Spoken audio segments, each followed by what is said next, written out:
Masanay ka na dyan sa alahas mong poses, Betsy. Bagay sa'yo yan.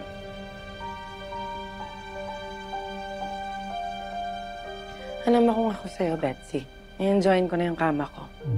Kasi matagal-tagal na panahon na matutulog ka sa semento. Pag napakulong ka na namin. Mga hayop kayo. Akala niyo kung sino kayo mabait at malinis? Ang sama din naman ang ugali niyo. Kinuha niyo sa akin yung anak ko! May karapatan ako sa kanya dahil anak ko siya. Pero ako ang nanay. At hanggat bata pa siya, ako ang mas may karapatan sa custody niya. Papatawa ka ba, Betsy? Ano? Sasama mo siya sa kulungan, doon mo siya titira? Sabi ni attorney, hindi na available ang kaso mo. And it's not in his best interest na samahan ka sa kulungan.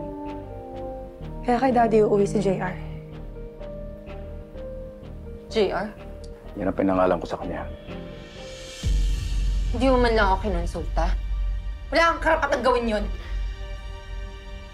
Ayon sa batas, meron akong karapatan. Pag nakondik ka na, dahil sa kasamaan mo, magfa-file ako sa korte na unfit kang magulang para hindi mapunto sa'yo ang anak natin.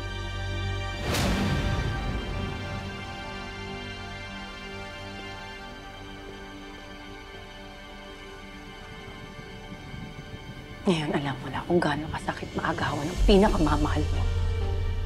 Hindi ka dapat kaawaan. Kasama na yan sa karma mo.